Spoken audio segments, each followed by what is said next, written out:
Hello good morning, जोहार, मैं संजय और आप देख रहे हैं न्यूज झारखंड। समय हो चला है झारखंड की खबरों को जानने का, उनसे अपडेट होने का। तो चलिए जानते हैं आज की झारखंड की 25 मुख्य बड़ी खबरों को। उससे पहले अगर आप न्यूज झारखंड चैनल पर नए हैं तो प्लीज चैनल को सब्सक्राइब करके बेल आइकन प्रेस कर दीजिए, जिससे आप तक झारखंड की हर एक छोटी बड़ी खबर का अपडेट आप तक पहुंचता रहे।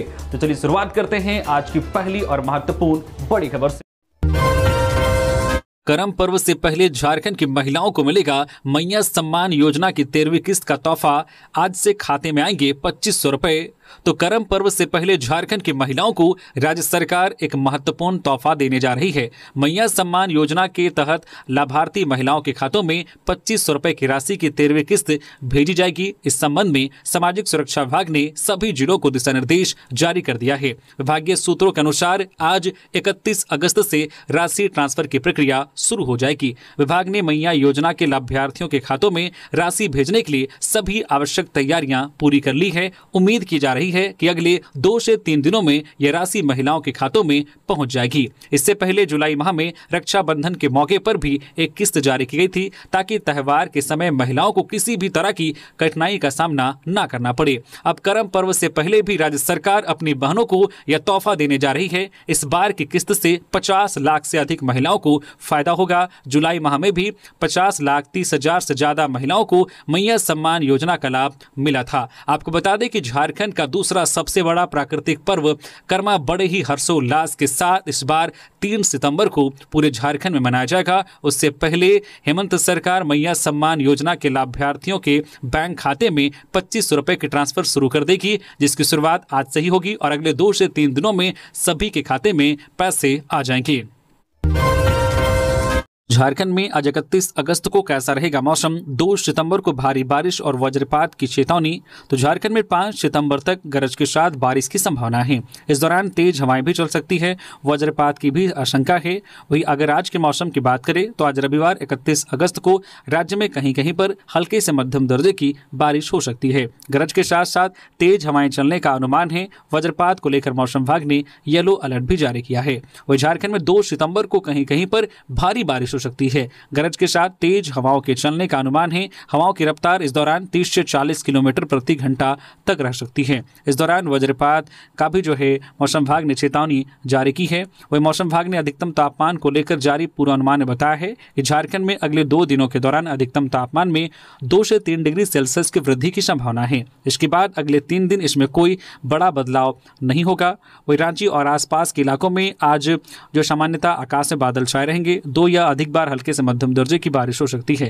वह पिछले 24 घंटे के दौरान झारखंड में मानसून कमजोर रहा है। पिछले 24 घंटे में गरज के साथ हल्के से मध्यम दर्जे की बारिश कई क्षेत्रों में रिकॉर्ड की गई है। सबसे अधिक बारिश खूंटी के अड़की में 21 मिलीमीटर दर्ज की गई है। पूर्व मंत्री एनोस एक्का को 7 साल की सजा, पत्नी मेनन एक्का भी जाएंगे जेल। सीएनटी एक्ट के उल्लंघन से जुड़े 15 साल पुराने जमीन घोटाले मामले में रांची स्थित सीबीआई की विशेष अदालत ने पूर्व मंत्री एनोस एक्का, उनकी पत्नी मेनन एक्का को 7 साल की सजा सुनाई है। एनोस एक्का को 1 लाख रुपए, वहीं उनकी पत्नी मेनन एक्का को 1.5 लाख रुपए का जुर्माना भी लगाया गया है और जुर्माना नहीं देने पर उन्हें 6 महीने का अतिरिक्त सजा काटनी होगी। कोर्ट ने एनोस एक्का और अन्य आरोपियों को 193 के तहत 2 साल का कठोर कारावास की सजा सुनाई है। वहीं एनोस एक्का को 7 साल की कठोर कारावास की सजा सुनाई गई है। रांची के तत्कालीन एलआरडीसी कार्तिक कुमार प्रभात को 5 साल की सजा के साथ 1 लाख रुपए का जुर्माना लगाया गया है। मनीलाल महतो, ब्रजेश्वर महतो और अनिल कुमार फिरोज अख्तर को भी 5 साल की सजा और 1 लाख रुपए का जुर्माना हुआ है। वहीं अन्य आरोपियों को 4 साल की सजा और 1 लाख रुपए का जुर्माना सुनाया गया है। इस मामले में सीएनटी एक्ट के उल्लंघन से जुड़े आरोपों के तहत रांची स्थित सीबीआई की विशेष अदालत ने 9 लोगों को दोषी करार दिया। आरोपों के मुताबिक मंत्री रहते हुए एनोस एक्का ने पद का दुरुपयोग करते हुए फर्जी पते का इस्तेमाल कर आदिवासी भूमि की अवैध खरीद फरोख्त की। इसमें तत्कालीन प्रशासनिक अधिकारी कार्तिक कुमार प्रभात ने उनकी मदद की थी। सरकारी अधिकारियों और कर्मचारियों की मिलीभगत से बड़े पैमाने पर जमीन की खरीदारी की गई। जांच में यह सामने आया है कि एनोस एक्का की पत्नी मेनन एक्का के नाम पर हिनू में 22 कट्ठा और मांझी में 12 एकड़, नेवनी में 4 एकड़ और चुटिया के सिरमटोली मौजा में 9 डिसमिल जमीन खरीदी गई थी। ये सारी जमीनें मार्च 2006 से मई 2008 के बीच खरीदी गई थी। धनबाद के कतरास में ट्रक ने ऑटो को मारी टक्कर, कपड़ा फेरी करने वाले यूपी के युवक की मौत, चालक ट्रक लेकर हुआ फरार। धनबाद के कतरास थाना क्षेत्र के लिलोरी स्थान के पुल के पास शनिवार को एक सड़क हादसा हुआ। 8 लेन वाली सड़क पर तेज रफ्तार ट्रक ने एक ऑटो को टक्कर मार दी। हादसे में ऑटो सवार जाहिद सड़क पर गिर पड़ा और ट्रक की चपेट में आ गया। जाहिद की मौके पर ही मौत हो गई। मृतक के फुफेरे भाई कादर खान ने बताया कि वह जाहिद के साथ कपड़ा फेरी काम करता था। हादसे के समय दोनों ऑटो से कतरास जा रहे थे। जाहिद उत्तर प्रदेश के फिरोजाबाद का रहने वाला था। वह धनबाद के नया बाजार में रहकर कपड़ा फेरी का काम करता था। हादसे के बाद ट्रक चालक वाहन लेकर फरार हो गया। स्थानीय लोगों ने इसकी सूचना कतरास पुलिस को दी। पुलिस ने मौके पर पहुंचकर जांच शुरू की। पुलिस ने पंचनामा बनाकर शव को शहीद निर्मल महतो मेडिकल कॉलेज अस्पताल धनबाद पोस्टमार्टम के लिए भेज दिया। पुलिस फरार ट्रक चालक की तलाश कर रही है।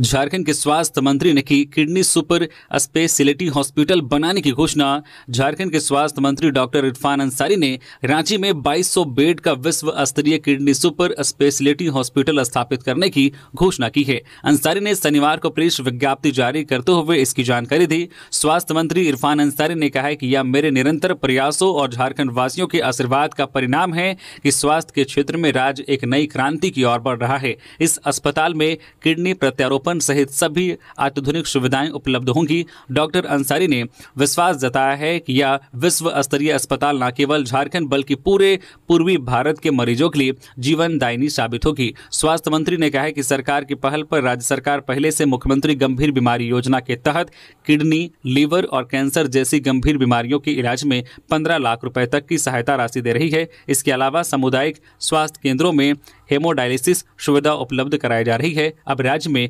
किडनी ट्रांसप्लांट की सुविधा भी शुरू होने जा रही है। गुमला में किशोरी की कुएं में डूबने से मौत। जलमीनार खराब होने से कुएं से पानी लेने गई थी, पैर फिसलने से हुआ हादसा। गुमला जिले के रैडी थाना क्षेत्र में एक दुखद घटना सामने आई है। करीडिया गांव निवासी भोला साहू की 14 वर्षीय पुत्री संतोषी कुमारी की कुएं में डूबने से मौत हो गई। घटना शनिवार की सुबह की है। संतोषी पानी भरने के लिए कुएं के पास गई थी। पानी भरते समय उसका पैर फिसल गया और वह कुएं में गिर गई। ग्रामीणों ने उसे कुएं से बाहर निकाला और तुरंत सदर अस्पताल गुमला ले गए, जहां चिकित्सकों ने उसे मृत घोषित कर दिया। मृतक के चाचा नारायण साहू ने बताया कि गांव में हर घर नल जल योजना के तहत 2 जलमीनार बनाए गए थे। एक जलमीनार खराब पड़ा है, जिससे ग्रामीणों को पानी नहीं मिल पाता। दूसरे जलमीनार का पानी पीने योग्य नहीं है, इससे ग्रामीणों को नजदीकी कुएं से पीने का पानी लाना पड़ता है। इधर एसआई विनय कुमार महतो ने शव का पोस्टमार्टम कराकर परिजनों को सौंप दिया। स्थानीय स्कूल में पढ़ने वाली संतोषी की मौत से गांव में मातम का माहौल है। गिरिडीह में टेम्पो पलटने से 2 महिलाओं की मौत। पूजा करने के लिए सभी लोग धनवार से जा रहे थे मंदिर। टेम्पो में सवार थे 14 लोग। गिरिडीह जिले के तीसरी थाना क्षेत्र में शनिवार को एक दुखद घटना सामने आई। जमामो मंदिर जा रही श्रद्धालुओं से भरी टेम्पो हथियागढ़ घाटी में दुर्घटनाग्रस्त हो गई। हादसे में 2 लोगों की मौत हो गई और 4 लोग घायल हुए हैं। मृतकों में रुक्मणी देवी, पति जागेश्वर शर्मा और शनिचर रजक, पिता परट बैठा शामिल हैं। घायलों में बबीता देवी, देवंती देवी, फूलन देवी, सोफा देवी और सोशीला देवी है। सभी श्रद्धालु धनवार प्रखंड के पचरुखी गांव के निवासी हैं। प्रत्यक्षदर्शियों के मुताबिक टेम्पो में 14 लोग सवार थे। सभी तीसरी प्रखंड के जमामो स्थित प्रसिद्ध देवी मंदिर में पूजा अर्चना और दूध अभिषेक के लिए जा रहे थे। हथियागढ़ जमामो रोड पर यह हादसा हुआ। तीसरी थाना पुलिस ने घायलों को धनवार राफेल अस्पताल भेजा। दोनों शवों को पोस्टमार्टम के लिए भेज दिया गया है। थाना प्रभारी रंजन कुमार ने बताया है कि मामले की जांच की जा रही है। घटना के बाद गांव में शोक की लहर है। स्वास्थ्य मंत्री की 2 टूक, रिम्स 2 जरूर बनेगा। भाजपा पर लगाया समाज को बांटने का आरोप। स्वास्थ्य मंत्री इरफान अंसारी ने रिम्स 2 की जमीन को लेकर विपक्ष द्वारा किए जा रहे विरोध को लेकर भाजपा पर निशाना साधा है। मंत्री ने कहा है कि रिम्स 2 जरूर बनेगा और भाजपा इसकी आड़ में समाज को बांट रही है। रांची में कांके नगरी में रिम्स 2 को लेकर हो रहे विवाद और विपक्ष द्वारा किए जा रहे विरोध को लेकर सियासत तेज है। इस मुद्दे को लेकर स्वास्थ्य मंत्री इरफान अंसारी ने भाजपा पर निशाना साधा है। स्वास्थ्य मंत्री ने भाजपा पर समाज को बांटने का आरोप लगाते हुए कहा है कि भाजपा आदिवासी को दलित, शेष आदिवासी को अल्पसंख्यक से अलग करने का और आपस में बांटने का काम कर रही है, जिससे फिर से वह सत्ता में आ सके। भाजपा का मकसद सिर्फ सत्ता है। रिम्स 2 बने या ना बने, इससे कोई मतलब नहीं है।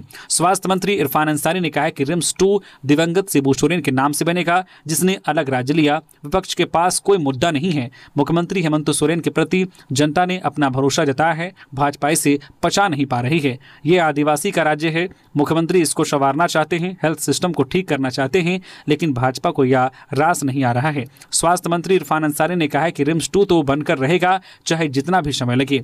जमीन का विरोध होगा तो दूसरे जगह बनेगा, लेकिन बनेगा जरूर। उन्होंने स्पष्ट कहा है कि जिनकी जमीन जा रही है वह अगर वार्ता करना चाहते हैं तो सरकार करेगी, लेकिन भाजपा से कोई वार्ता नहीं होगी। भाजपा को किसी भी कीमत पर इस मुद्दे पर घुसने नहीं देंगे। झारखंड के इस जेल में अब कैदी सीखेंगे कंप्यूटर और सिलाई कढ़ाई, स्वास्थ्य सुविधाओं में भी होगा सुधार। चाईबासा मंडल कारा में बंद कैदियों के लिए अब एक नई पहल शुरू की जा रही है, जिसके तहत उन्हें कंप्यूटर शिक्षा, सामान्य शिक्षा और व्यावसायिक प्रशिक्षण जैसे सिलाई कढ़ाई का ज्ञान दिया जाएगा। शनिवार को जिला कारा सुरक्षा समिति की बैठक में इस संबंध में यह अहम निर्णय लिया गया। उपायुक्त चंदन कुमार ने बताया है कि चाईबासा मंडल कारा में बंद कैदियों के बीच शिक्षा और कौशल विकास को बढ़ावा देने के लिए विशेष योजना बनाई गई है। उन्होंने निर्देश दिया है कि कैदियों के लिए एक अलग सूची तैयार की जाए, जिसमें वे कैदी शामिल हो जो कंप्यूटर शिक्षा, सिलाई कढ़ाई या अन्य व्यावसायिक प्रशिक्षण के लिए इच्छुक हैं। इसके बाद आवश्यकता अनुसार प्रशिक्षकों को कारागार में नियुक्त कर कैदियों को शिक्षा प्रदान की जाएगी। ब्राउन शुगर तस्करी का भांडाफोड़, सरायकेला में 20 ग्राम नशीला पदार्थ के साथ 3 तस्कर गिरफ्तार। सरायकेला खारसवा जिले में पुलिस ने ब्राउन शुगर तस्करी के खिलाफ कार्रवाई की है। आरआईटी थाना पुलिस ने गुप्त सूचना पर रोड नंबर 32 स्थित सरकारी शौचालय के पास से 3 तस्करों को गिरफ्तार किया है। पुलिस ने आरोपियों से 110 पुड़िया ब्राउन शुगर बरामद की है। बरामद मादक पदार्थ का वजन 20 ग्राम से अधिक है। एसडीपीओ समीर कुमार सवैया ने शनिवार को इसकी जानकारी दी। पुलिस अधीक्षक के निर्देश पर विशेष टीम का गठन किया गया। टीम ने छापेमारी कर तीनों आरोपियों को रंगे हाथ पकड़ा। गिरफ्तार तस्करों में संजय गोस्वामी, सिरिल जोजो और राहुल लोहड़ा है। ये लोग लंबे समय से इलाके में ब्राउन शुगर की बिक्री कर रहे थे। स्थानीय युवाओं में नशे का प्रसार हो रहा था। पुलिस नशीले पदार्थों की तस्करी रोकने के लिए लगातार अभियान चला रही है। एसडीपीओ ने कहा है कि नशे के अवैध कारोबार में शामिल किसी को भी नहीं बख्शा जाएगा। धनबाद एफसीआई गोदाम से अनाज की चोरी, रात में बाइक और स्कूटी से बोरियां ले जाते दिखे चोर, सीसीटीवी में कैद हुई वारदात। धनबाद के बरमसिया स्थित भारतीय खाद्य निगम एफसीआई के गोदाम से गरीबों के लिए रखे अनाज की चोरी का मामला सामने आया है। सीसीटीवी फुटेज में चोर मोटरसाइकिल और स्कूटी पर अनाज की बोरियां ले जाते नजर आए हैं। सीसीटीवी में चोर रात के अंधेरे में अनाज की बोरियां चुराते नजर आए। वे ट्रक और बाउंड्री वॉल का इस्तेमाल कर चोरी को अंजाम दे रहे थे। यह चोरी लगातार कई दिनों से एक संगठित तरीके से की जा रही थी। एफसीआई धनबाद के प्रबंधक चक्रपाणी सिद्धांत ने चोरी की पुष्टि की है। उन्होंने कहा है कि मामले की जांच की जा रही है। दोषियों के खिलाफ सख्त कार्रवाई की जाएगी। गरीबों के अनाज की चोरी को गंभीर अपराध बताते हुए उन्होंने कहा कि किसी को भी बख्शा नहीं जाएगा। गिरिडीह के बेंगाबाद प्रखंड में सड़क निर्माण कार्य पर उठे सवाल, ग्रामीणों ने किया विरोध।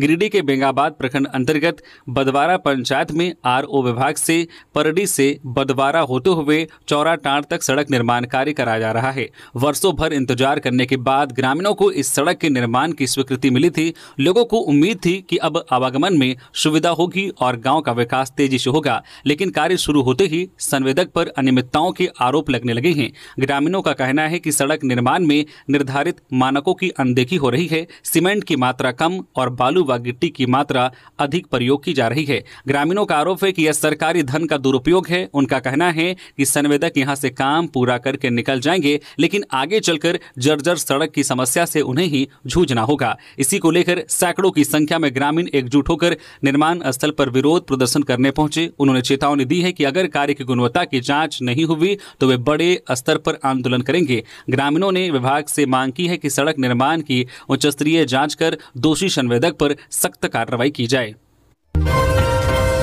भाजपा के टॉप लीडर का समय मिला तो उनसे भी समर्थन मांगने जाऊंगा, बी सुदर्शन रेड्डी। उपराष्ट्रपति पद के उम्मीदवार जस्टिस बी सुदर्शन रेड्डी ने कहा है कि भारतीय संविधान के तहत उपराष्ट्रपति का पद बहुत बड़े गरिमा का पद है, इसलिए उन्होंने अपनी अंतर आत्मा से इस पद का चुनाव लड़ने के लिए यूपीए का उम्मीदवार बना हूं। इसकी गरिमा बनी रहे, इसके लिए वह भाजपा के टॉप लीडरों का समय मिला तो उनसे भी समर्थन मांगने जाऊंगा, क्योंकि हमारी संवैधानिक व्यवस्था में सामाजिक, आर्थिक और राजनीतिक जस्टिस के अलावा भाईचारा और सम्मान का बड़ा स्थान है। उन्होंने कहा कि मुख्यमंत्री हेमंत सोरेन का समर्थन मिल गया, फिर भी वह सांसदों से मिलकर समर्थन मांग रहे हैं, क्योंकि हमारे संवैधानिक व्यवस्था में पहले वोटर फिर नागरिकता का कंसेप्ट लाया गया है। जस्टिस रेड्डी शनिवार को सीएम हाउस में मुख्यमंत्री हेमंत सोरेन से लगभग 1 घंटे तक गुफ्तगू करने के बाद संयुक्त रूप से मीडिया कर्मियों से बातचीत कर रहे थे।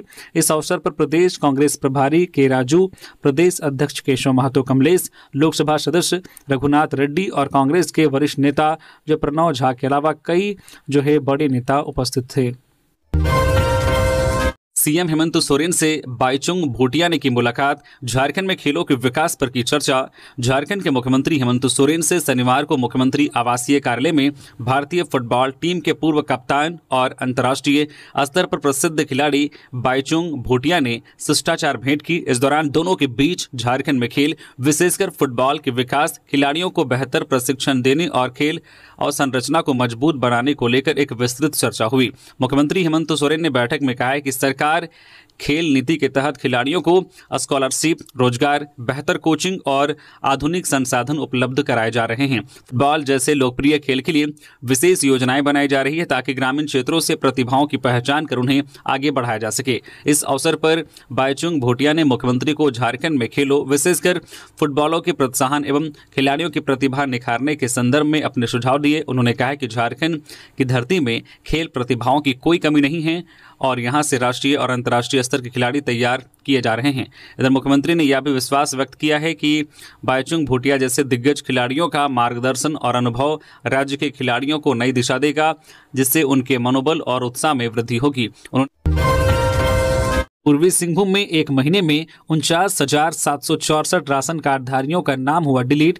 3 महीने में 2476 लोगों ने कार्ड किया सरेंडर। उपायुक्त कर्ण सत्यार्थी के निर्देश पर पूर्वी सिंहभूम जिले में अपात्र राशन कार्डधारियों की जांच और उनके नाम हटाने का अभियान लगातार जारी है। इसी क्रम में अगस्त महीने में 49,764 राशन कार्डधारकों के नाम हटाए गए हैं। इन नामों में से 15,615 नाम ग्रामीण और शहरी क्षेत्रों के संदिग्ध आधार प्रविष्टियों वाले थे, जबकि 1022 नाम 18 वर्ष से कम या 100 वर्ष से ज्यादा आयु के एकल सदस्य कार्ड धारकों के थे। इसके अलावा 31,855 ऐसे कार्ड धारकों के नाम हटाए गए जिन्होंने 6 महीने या उससे ज्यादा समय से राशन नहीं लिया था और 1023 डुप्लीकेट लाभार्थियों के नाम भी हटाए गए हैं। पिछले 3 महीनों में 2476 लोगों ने स्वेच्छा से अपना राशन कार्ड सरेंडर करने के लिए आवेदन दिया था, जिनमें से 2148 नाम हटाए जा चुके हैं। अकेले अगस्त महीने में 249 लोगों के नाम राशन कार्ड से हटाए गए। उपायुक्त ने बताया कि यह अभियान इसलिए चलाया जा रहा है ताकि जरूरतमंद और वास्तविक लाभार्थियों तक खाद्य अन्न पहुंच सके। उन्होंने सभी अपात्र कार्ड धारकों से अपील की है कि वे जल्द से जल्द अपना राशन कार्ड सरेंडर कर दे। उपायुक्त ने चेतावनी दी है कि अगर कोई जांच के दौरान पकड़ा जाता है तो उसके खिलाफ कानूनी कार्रवाई की जाएगी। सूर्या हासदा मामला जाएगा हाईकोर्ट, परिवार को मिलेगा बीजेपी का साथ, बाबूलाल मरांडी। सूर्या हासदा एनकाउंटर मामला हाईकोर्ट जा सकता है। इस मामले में परिवार के सदस्य हाईकोर्ट का दरवाजा खटखटाएंगे। भारतीय जनता पार्टी परिवार की मदद करेगा। यह बात पूर्व सीएम शाह प्रतिपक्ष के नेता बाबूलाल मरांडी ने पलामू में कही है। सूर्या हासदा मुठभेड़ को फर्जी बताते हुए भाजपा ने पहले मामले की सीबीआई जांच की मांग की थी। दरअसल भारतीय जनता पार्टी के प्रदेश महामंत्री मनोज सिंह के पिता और राष्ट्रीय स्वयंसेवक संघ के पूर्व विभाग संचालक ध्रुव नारायण सिंह को श्रद्धांजलि देने बाबूलाल मरांडी समेत पार्टी के कई टॉप लीडर पलामू पहुंचे थे। पलामू सर्किट हाउस में मीडिया से बातचीत करते हुए बाबूलाल मरांडी ने कहा कि सूर्या हासदा मामले की सीबीआई जांच को लेकर सरकार डर रही है। जिस जगह पर एनकाउंटर की बात कही गई है उस जगह पर खून के छींटे नहीं थे। घटनास्थल पर परिजनों और मीडिया को जाने से रोका गया। उन्होंने कहा कि सूर्या हासदा के परिजन इस मामले में हाईकोर्ट जाएंगे। मोरहाबादी मैदान में करम पर्व संध्या समारोह कल। रांची जिला पढ़ा संगठन की ओर से 1 सितंबर को दिन के 10 बजे से मोरहाबादी मैदान में करम पर्व संध्या समारोह का आयोजन किया जाएगा। कार्यक्रम में कई खोड़हा टीम की ओर से पारंपरिक वाद्य यंत्र वादन के बीच करम गीत एवं नृत्य की प्रस्तुति होगी। संगठन के जतरू उरांव ने बताया है कि आयोजन को लेकर तैयारी चल रही है। इसमें बड़ी संख्या में आदिवासी समाज के लोग पारंपरिक वेशभूषा में शामिल होंगे। झारखंड कांग्रेस में पदों के लिए पुनर्गठन के लिए चयन प्रक्रिया की तिथि बढ़ी। अब 7 सितंबर तक आवेदन की सुविधा। झारखंड प्रदेश कांग्रेस कमेटी के विभिन्न पदों के पुनर्गठन के लिए चल रही चयन प्रक्रिया की अंतिम तिथि 30 अगस्त निर्धारित थी। इस प्रक्रिया के तहत अब तक लगभग 600 आवेदन प्राप्त हुए हैं। इस बात की जानकारी देते हुए मीडिया विभाग के चेयरमैन सतीश पॉल मुजनी ने बताया है कि प्रदेश प्रभारी के राजू और झारखंड प्रदेश कांग्रेस कमेटी के अध्यक्ष केशव महतो कमलेश के बीच चर्चा उपरांत यह निर्णय लिया गया है कि चयन प्रक्रिया की अवधि को 7 दिनों के लिए और बढ़ाया जाए। अब इस प्रक्रिया की नई अंतिम तिथि 7 सितंबर 2025 निर्धारित की गई है। इस चयन प्रक्रिया में कांग्रेस का कोई भी कार्यकर्ता वंचित ना रह जाए, इसे सुनिश्चित करने के लिए झारखंड प्रदेश कांग्रेस कमेटी ने एक व्हाट्सएप नंबर 9059808833 जारी किया है। यह नंबर अगले 7 दिनों तक सक्रिय रहेगा। कांग्रेस कार्यकर्ता इस नंबर पर केवल जय कांग्रेस संदेश भेजकर आवेदन लिंक प्राप्त कर सकते हैं और बड़ी सरलता से अपना आवेदन कर सकते हैं। देवरी में छात्राओं से छेड़खानी का मामला, सैकड़ों लोगों ने थाना का किया घेराव, आरोपियों की गिरफ्तारी की मांग। गिरिडीह जिले के देवरी प्रखंड में एक गंभीर मामला सामने आया है। ट्यूशन से लौट रही नाबालिग छात्राओं के साथ छेड़खानी की घटना के विरोध में शनिवार को स्थानीय लोगों ने थाना घेराव किया।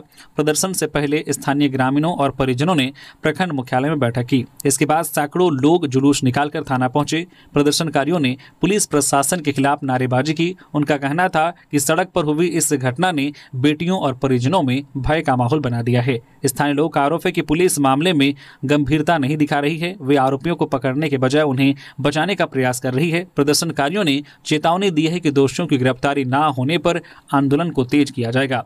खोरी महुआ के एसडीपीओ राजेंद्र प्रसाद ने बताया कि आवेदन में 7 अभियुक्तों के नाम दिए गए हैं। इनकी गिरफ्तारी की मांग को लेकर यह प्रदर्शन हुआ है। उन्होंने कहा कि पुलिस कानूनी प्रक्रिया के तहत कार्रवाई कर रही है। एसडीपीओ ने आश्वासन दिया है कि दोषियों को बख्शा नहीं जाएगा, उन्हें कठोर सजा दिलाई जाएगी। हजारीबाग चाईबासा व दुमका आवासीय विद्यालय का परिणाम जारी। झारखंड एकेडमिक काउंसिल ने शनिवार को इंदिरा गांधी बालिका आवासीय विद्यालय हजारीबाग, आवासीय बालक विद्यालय दुमका और आवासीय बालक विद्यालय चाईबासा की प्रवेश परीक्षा का परिणाम जारी कर दिया। इंदिरा गांधी बालिका विद्यालय में 100 में से 98 छात्राओं, दुमका आवासीय विद्यालय में 97 और चाईबासा आवासीय विद्यालय के लिए 100 छात्रों का चयन किया गया है। तीनों ही स्कूलों का कोटिवार कट ऑफ मार्क्स भी जारी किया गया है। पाकुड़ में गौ तस्करी का भांडाफोड़, पिकअप वैन से 7 गायों को करा गया मुक्त, चालक फरार, थाना में की गई शिकायत। पाकुड़ नगर थाना क्षेत्र में राम भक्त सेवा दल की गौरक्षा टीम ने एक बड़ी कार्रवाई की है। टीम ने पिकअप वैन में लदी 7 गायों को मुक्त कराया। घटना 16 गाड़ियां और सोना जोड़ी के बीच की है। राम भक्त सेवा दल के सदस्य सनातनी सागर चौधरी को पाकुड़ हिरनपुर मुख्य मार्ग पर एक पिकअप वैन में गाय लदी दिखी। उन्होंने तुरंत दल के जिला अध्यक्ष रतन भगत को सूचित किया। मौके पर पहुंची गौरक्षा टीम ने वाहन की जांच की। इस दौरान चालक मौके से फरार हो गया। टीम ने नगर थाने को सूचित किया। पुलिस की गश्ती टीम ने मौके पर पहुंचकर जांच की। वाहन में 7 गायें मिली। पिकअप वैन को थाने लाया गया। रतन भगत ने इस संबंध में थाने में लिखित शिकायत दर्ज कराई है। पतरातू में अवैध दवाओं का भांडाफोड़, मेडिकल और राशन दुकानों से प्रतिबंधित दवाएं जब्त, 2 विक्रेता गिरफ्तार। रामगढ़ जिले के पतरातू में ड्रग इंस्पेक्टर और पुलिस की संयुक्त कार्रवाई में प्रतिबंधित दवाओं का भांडाफोड़ हुआ है। पतरातू थाना प्रभारी शिवलाल गुप्ता के नेतृत्व में की गई छापेमारी में मेडिकल स्टोर और राशन दुकानों से अवैध दवाएं बरामद की गई है। ड्रग इंस्पेक्टर रामगढ़ वीरेंद्र स्वंसी ने बताया है कि छापेमारी में कई कंपनियों की प्रतिबंधित दवाएं मिली हैं। ये दवाएं बिना वैध लाइसेंस के बेची जा रही थी। मेडिकल स्टोर मालिक के पास इन दवाओं से संबंधित कोई दस्तावेज नहीं मिले। पुलिस ने 2 प्रतिबंधित दवा विक्रेताओं को गिरफ्तार किया है। आगे की जांच जारी है। अधिकारियों के अनुसार अन्य आरोपियों की पहचान कर कार्रवाई की जाएगी। सभी बरामद दवाओं को सीज कर लिया गया है। लातेहार में पति ने की पत्नी बेटे की हत्या, हुआ गिरफ्तार। मजदूरी के पैसे नहीं देने पर वाइफ से हुआ था विवाद, 3 साल के बेटे को भी नहीं छोड़ा। तो लातेहार में पत्नी और 3 साल के बेटे की हत्या के आरोपी को पुलिस ने शनिवार को गिरफ्तार कर लिया है। आरोपी गुरुवार की रात इस वारदात को अंजाम देने के बाद भाग निकला था। पुलिस ने हत्या में प्रयुक्त छैनी, खून से सने कपड़े और मिट्टी के नमूने, टूटे चूड़ी और मंगलसूत्र के टुकड़े, 2500 रुपये नकद बरामद किया है। यह जानकारी बरवा DSP एसडीपीओ भरत राम ने दी। उन्होंने बताया है कि मृतका सोनामुनी देवी फैजाबाद यूपी के ईंट भट्टे में मजदूरी करती थी। 28 अगस्त को वह घर लौटी थी। आरोपी पति मोहनलाल उरांव उससे उसकी कमाई के पैसे मांग रहा था। पैसे नहीं देने पर गुस्से में मोहनलाल उरांव ने पत्नी और बेटे सूरज उरांव की हत्या कर दी। घटना छिपादोहर थाना क्षेत्र के गणेशपुर गांव की है। पुलिस के मुताबिक मोहनलाल जो पत्नी से विवाद के बाद छैनी जो नुकीली हथियार से उस पर हमला कर दिया था, इससे उसकी मौत हो गई थी। फिर 3 साल के बेटे को भी मार डाला था। SNMMCH में सुरक्षा व्यवस्था होगी मजबूत। आपात स्थिति के लिए होटल और CCTV कैमरे लगेंगे। होमगार्ड की संख्या बढ़ेगी। शहीद निर्मल महतो मेडिकल कॉलेज एवं अस्पताल में सुरक्षा व्यवस्था को मजबूत किया जाएगा। यह निर्णय गुरुवार को हुई मारपीट की घटना के बाद दिया गया है। शनिवार को SDM राजेश कुमार और DSP नौशाद आलम ने अस्पताल का निरीक्षण किया। उन्होंने कॉलेज प्राचार्य प्रोफेसर SK चौरसिया और अधीक्षक डॉक्टर DK गिंदौड़िया के साथ बैठक की। बैठक में डॉक्टरों की सुरक्षा पर विशेष चर्चा हुई। DSP ने होमगार्ड जवानों को कड़े निर्देश दिए। उन्होंने कहा कि ड्यूटी में लापरवाही पर कार्रवाई होगी। अधीक्षक डॉक्टर गंडोरिया ने बताया कि अस्पताल में अतिरिक्त होमगार्ड तैनात किए जाएंगे। सुरक्षा को मजबूत करने के लिए CCTV कैमरे लगाए जाएंगे। आपात स्थिति में तुरंत सूचना के लिए हूटर भी लगाया जाएगा। इससे डॉक्टरों और स्वास्थ्य कर्मियों को सुरक्षित माहौल मिलेगा। रांची में कचरा नहीं उठने से शहर में गंदगी का अंबार। शहर में विभिन्न स्थानों पर कचरा नहीं उठने से गंदगी का अंबार देखने को मिल रहा है। इसमें वेजिटेबल मार्केट, कचहरी रोड, विक्रांत चौक, अपर बाजार समेत अन्य इलाकों में हर जगह कचरा से भरा रहा। लोगों ने बताया कि शनिवार को नगर निगम का सफाई कर्मी कचरा उठाने नहीं पहुंचा है। इसकी वजह से दिन भर शहर में जहां तहां कचरा पसरा रहा। सबसे ज्यादा कचरा रातू रोड स्थित वेजिटेबल मार्केट में देखने को मिला। यहां इन कचरों से बदबू भी आने लगी थी। यहां पर हर दिन सब्जी बेचने वाले व्यापारियों को मुश्किलों का सामना करना पड़ा। एक और गंदगी का अंबार फैला था, वहीं दूसरी ओर खुले में लोग साग सब्जी बेचते हुए दिखाई दिए। लोगों ने बताया कि यही स्थिति रही तो शहर में मलेरिया और टाइफाइड जैसी गंभीर बीमारी होने की संभावना हो सकती है। नगर निगम के कर्मी शनिवार को कचरा उठाने नहीं पहुंचे। इसकी वजह से कचरा रोड में ही फैल गई है। रोड पर चलने वाले लोगों को कचरा से होकर सफर करना पड़ा। भारी बारिश ने दशम फॉल की खूबसूरती में लगाया 4 चांद। विहंगम नजारे को देखने पहुंच रहे हैं सैलानी। झारखंड के शहरी इलाकों से बाहर निकलते ही घने जंगल, पहाड़ी, नदियां, हरे भरे पेड़ों से घिरे पहाड़ इसकी खूबसूरती में 4 चांद लगाते नजर आते हैं। इन सब के बीच बारिश के मौसम में झारखंड के जंगलों में मौजूद जलप्रपात यानी कि वाटरफॉल का नजारा देखते ही बनता है। हाल के दिनों में भारी बारिश की वजह से झारखंड के मशहूर जलप्रपातों में से एक रांची के दशम फॉल की भव्यता सैलानियों को आकर्षित कर रही है। सुरक्षा को ध्यान में रखते हुए वाटरफॉल के आसपास की कुछ जगहों पर प्रतिबंध लगाए गए हैं ताकि कोई दुर्घटना ना हो। ऐसा ही नजारा देखते ही लोग खुशी में झूम उठते हैं। सेल्फी लेने की होड़ मची है। फैमिली फोटोग्राफी भी हो रही है। लोग कह रहे हैं कि दशम फॉल का ऐसा नजारा पहले कभी नहीं देखा। आमतौर पर लोग गर्मी के मौसम में फॉल का दीदार करने पहुंचते हैं। पानी कम होने की वजह से फैमिली पिकनिक के दौरान लोग नहाते भी हैं, लेकिन अभी बारिश के मौसम में नदियां उफान पर हैं। कांची नदी करीब 144 फीट की ऊंचाई से दशम फॉल में गिरती है। गर्मी के दिनों में पहाड़ी पर 10 धाराएं बन जाती हैं, लेकिन अभी नदी के उफान की वजह से धाराएं विहंगम हैं। फॉल के पास बने सेल्फी पॉइंट पर पानी की फुहारें पहुंच रही हैं। पर्यटन मित्रों ने फॉल के नीचे जाने पर रोक लगा दी है क्योंकि तेज बहाव के कारण जान माल का नुकसान हो सकता है। शिल्पी नेहा तिर्की असम दौरे पर। जनी शिकार महोत्सव में करेंगी शिरकत। कृषि, पशुपालन एवं सहकारिता मंत्री शिल्पी नेहा तिर्की 2 दिवसीय असम दौरे पर है। शनिवार को असम के डिब्रूगढ़ एयरपोर्ट पहुंचने पर प्रदेश कांग्रेस कमेटी के पदाधिकारियों और आदिवासी विमेंस एसोसिएशन ऑफ असम के द्वारा पारंपरिक तरीके से मंत्री का स्वागत किया गया। इस स्वागत और आदिवासी समाज के स्नेह से कृषि मंत्री काफी अभिभूत नजर आई। एसोसिएशन की ओर से आज 31 अगस्त को डिब्रूगढ़ के जिला पुस्तकालय में जनी शिकार महोत्सव 2025 का आयोजन किया गया है। इस महोत्सव को झारखंड कृषि मंत्री शिल्पी नेहा तिर्की बतौर मुख्य अतिथि संबोधित करेंगी। आदिवासी समाज अपनी संस्कृति और परंपरा के लिए देश दुनिया में जाना जाता है और इसमें असम के आदिवासी समाज की अपनी एक अलग पहचान है। रांची पुलिस ने ट्रैक्टर चोरी करने वाले गिरोह के 5 अपराधियों को किया गिरफ्तार। रांची पुलिस ने हाल ही में एक बड़ी सफलता हासिल करते हुए ट्रैक्टर चोरी करने वाले गिरोह के 5 सदस्यों को गिरफ्तार किया है। यह गिरोह रांची जिले के विभिन्न इलाकों में चोरी की घटनाओं को अंजाम दे रहा था। यह घटना 8 जुलाई की है, जब अनगढ़ा थाना के ग्राम गेतलसूद निवासी तीरथनाथ महतो ने थाना में लिखित शिकायत दर्ज कराई थी। शिकायत में उन्होंने बताया था कि उनके घर के सामने खड़ा जॉन डियर ट्रैक्टर 7 से 8 जुलाई 2025 की रात को चोरी हो गया था। इस मामले की गंभीरता को देखते हुए पुलिस ने वरिष्ठ अधिकारियों ने तत्काल कार्रवाई शुरू की। 29 अगस्त को बोकारो जिले के महुआटांड थाना से 2 आरोपियों को गिरफ्तार किया गया। गिरफ्तार अभियुक्तों की पहचान आदित्य करमाली उर्फ बिलाई और होनी कुमार मुंडा के रूप में हुई है। इन दोनों ने पूछताछ के दौरान अपना अपराध को स्वीकार किया है और बताया कि उन्होंने मिलकर ट्रैक्टर चोरी की घटना को अंजाम दिया। आरोपियों की निशानदेही पर और प्राप्त साक्ष्यों के आधार पर पुलिस ने इस मामले में शामिल अन्य 3 अपराधियों को भी गिरफ्तार किया। गिरफ्तारी के बाद पुलिस ने इन आरोपियों से चोरी किए गए ट्रैक्टर और ट्रॉली के साथ साथ विभिन्न कंपनियों के 5 मोबाइल फोन भी बरामद किए हैं। गुरुजी के मोरहाबादी स्थित आवास अब उनकी पत्नी रूपी सोरेन के नाम पर आवंटित होगा। राज्य के पूर्व मुख्यमंत्री और देशम गुरु शिबू सोरेन का मोरहाबादी स्थित सरकारी आवास अब उनकी पत्नी रूपी सोरेन के नाम पर आवंटित किया जाएगा। मुख्यमंत्री के निर्देश पर भवन निर्माण विभाग ने इस आशय का प्रस्ताव तैयार किया है। गुरुजी की ही तरह रूपी सोरेन को आजीवन के लिए यह आवास आवंटित किया जाएगा। मालूम हो कि 2011 में तत्कालीन अर्जुन मुंडा की सरकार ने गुरुजी को यह आवास आवंटित किया था। उसके बाद से गुरुजी इस आवास में रह रहे थे। गुरुजी का पिछले 4 अगस्त को निधन हो गया। उसके बाद उनकी विधवा रूपी सोरेन अब इस आवास में रहेंगी। इधर मालूम हो कि झारखंड आंदोलन के नेतृत्व करता रहे गुरुजी के रहते ही राज्य सरकार ने उनके मोरहाबादी स्थित आवास में हेरिटेज बिल्डिंग के रूप में तब्दील करने का फैसला किया था। लगभग 5 करोड़ की राशि खर्च कर सरकार इसे हेरिटेज बिल्डिंग के रूप में तब्दील कर रही है। गुरुजी की जीवनी और रहन सहन के अनुरूप इसे विकसित किया जा रहा है। उनकी भूमिका को बिल्डिंग में प्रदर्शित करने की कोशिश हो रही है।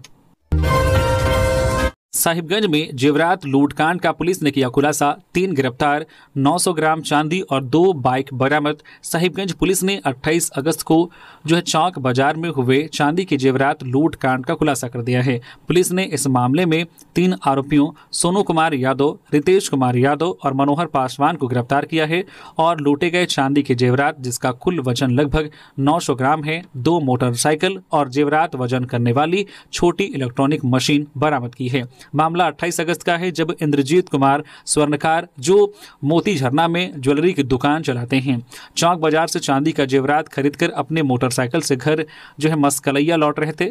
समय लगभग 3:30 था, जब जिरवाबाड़ी थाना क्षेत्र अंतर्गत मदन शाही रोड सतपुलवा के पास 2 मोटरसाइकिलों पर सवार 4 अज्ञात अपराधियों ने इंद्रजीत कुमार से करीब 1 किलो चांदी लूट ली थी। इसके बाद वादी के आवेदन पर जिरवाबाड़ी थाना में मामला दर्ज किया गया।